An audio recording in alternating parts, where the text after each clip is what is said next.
আপনি কি বারবার আইএলটিএস পরীক্ষা দিয়েও স্পিকিংয়ে 5.5 বা 6-এ আটকে আছেন? আপনি একা নন। আজকের ভিডিওতে আমি এমন 4টা স্টেপ ফ্রেমওয়ার্ক শেয়ার করব যা মেনে চললে প্রথমবারেই আপনি 7.5 বা তার বেশি ব্যান্ড স্কোর তোলা সম্ভব। তবে ফ্লুয়েন্সি বা কঠিন গ্রামার শেখার আগে 99% স্টুডেন্ট এক্সামিনারের সামনে বসার প্রথম 30 সেকেন্ডে একটা মারাত্মক ভুল করে বসে। এর ফলে এক্সামিনার শুরুতেই ধরে নেয় আপনার স্কোর 6-এর বেশি উঠবে না। সেই সাইকোলজিক্যাল ভুলটা কী এবং পার্ট 1, 2, 3 এ ঠিক কীভাবে কথা বললে আপনার ব্যান্ড স্কোর লাফিয়ে 7.5 পার হবে তার সম্পূর্ণ রোড ম্যাপ পাবেন এই ভিডিওতে। তাই একটা সেকেন্ডও স্কিপ করবেন না। আমাদের দেশে একটা মস্ত বড় ভুল ধারণা ছড়িয়ে আছে। সবাই ভাবে আইএলটিএস স্পিকিংয়ে ভালো করতে হলে নাকি কঠিন কঠিন ডিকশনারি শব্দ ব্যবহার করতে হয়। যেমন বিউটিফুল না বলে রিসপ্লেন্ডেন্ট বা এক্সকুইজিট না বললে নাকি ব্যান্ড 7 পাওয়াই যায় না। তো আসল সত্যিটা শুনবেন, আমি নিজে শত শত স্টুডেন্টদের মক টেস্ট নিয়ে দেখেছি যারা বানিয়ে বানিয়ে জোর করে কঠিন শব্দ বলতে যায়, তার কনটেক্সটে ভুল করে এবং তাদের ফ্লোটা নষ্ট হয়ে যায়। ফলে স্কোর 7 হওয়া তো দূরের কথা, 5.5-এর নিচে নেমে যায়। এক্সামিনাররা আপনার রোবোটিক বা মুখস্থ ইংরেজি শুনতে বসেনি, সে দেখতে চায় আপনি কতটা ন্যাচারাল, স্পন্টেনিয়াস। আপনি কি একজন নেটিভ স্পিকারের সাথে স্বাভাবিকভাবে আড্ডা দিতে পারেন, নাকি মনে মনে গ্রামার রুলস হিসাব করে কথা বলছেন? এই একটা মানসিকতার পরিবর্তনই আপনার স্কোর 5.5 থেকে 7.5-এ নিয়ে যাওয়ার জন্য যথেষ্ট। আইএলটিএস স্পিকিংয়ের পার্ট 1-এ আপনি যেই ফ্রেমওয়ার্কটা ব্যবহার করবেন সেটা হলো ARE ফ্রেমওয়ার্ক। ওকে, সো এখন আসি প্রথম পার্টে। এক্সামিনাররা যখন জিজ্ঞেস করে do you work or are you student, বেশিরভাগ স্টুডেন্ট উত্তর দেয় আই এম এ স্টুডেন্ট। ব্যাস, এখানে কিন্তু তাদের গল্পটা শেষ। আই এম এ স্টুডেন্ট, গল্পটা শেষ। কিন্তু ব্যান্ড 7 পাওয়ার জন্য আপনাকে ব্যবহার করতে হবে ARE, অর্থাৎ অ্যান্সার রিজন এক্সাম্পল ফর্মুলা। প্রথমে অ্যান্সার করবেন, রিজন দেখাবেন, এরপর এক্সাম্পল দিবেন।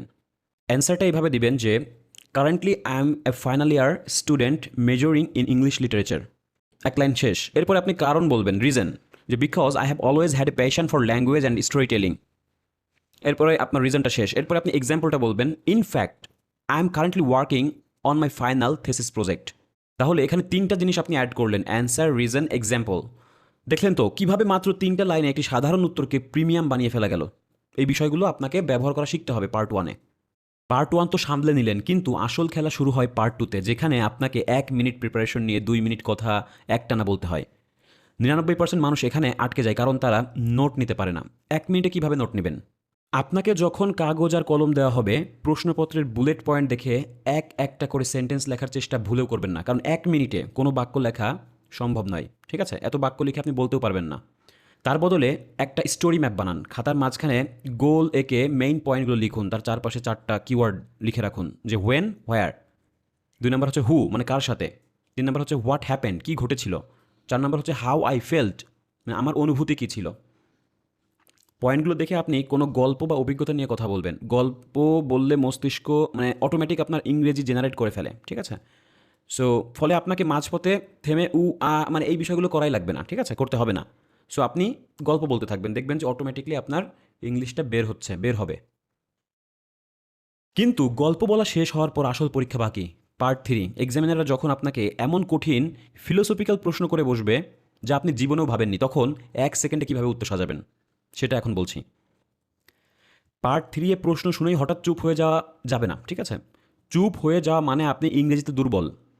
সময় কিনে নেওয়ার জন্য আপনাকে ন্যাচারাল ফিলার ব্যবহার করতে হবে। উদাহরণ হিসেবে আমি আপনাকে বলবো, যখন কঠিন প্রশ্ন আসবে তখন সাথে সাথে বলতে হবে, well that's a fascinating question to be honest. অথবা বলতে পারেন, I have never really thought about it before but if I had to guess. এরপরে আপনি নিজস্ব বাক্যটা বলতে পারেন। এখন দেখেন, এই কথাটা বলার মাধ্যমে কি হচ্ছে, এই একটা লাইন বলতে বলতে আপনার ব্রেইন উত্তরটা তৈরি করে ফেলে, বা তৈরি করে ফেলার জন্য মূল্যবান 2-3 সেকেন্ড সময় কিন্তু পেয়ে যাবে।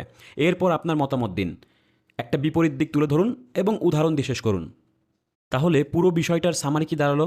কঠিন ভোকাবুলারি বাদ দিয়ে ন্যাচারাল কথা বলুন। পার্ট 1-এ আপনি ARE ফর্মুলা দিয়ে উত্তর প্রসারিত করবেন। পার্ট 2-তে আপনি পয়েন্ট না লিখে স্টোরি ম্যাপ বানাবেন। আর পার্ট 3-তে মানে ভাবার জন্য ফিলার ব্যবহার করবেন। কিন্তু সমস্যা শুধু এটাই না, স্পিকিং হয়ে গেলেও সব সমস্যার সমাধান তা না। অনেকে আইএলটিএস রিডিংয়ে কিন্তু আটকে যাচ্ছেন। সো রিডিংয়ে যাতে আপনারা না আটকে যান, আমার এই ভিডিওটা দেখে আসবেন। খুব সুন্দরভাবে বোঝানো হয়েছে কিভাবে এই সমস্ত প্রশ্ন বা কঠিন কঠিন যেসব প্রশ্ন কীভাবে সলভ করা হয়, এইটা আপনি এই ভিডিওতে দেখতে পারবেন। উপরে ভিডিওতে ক্লিক করুন।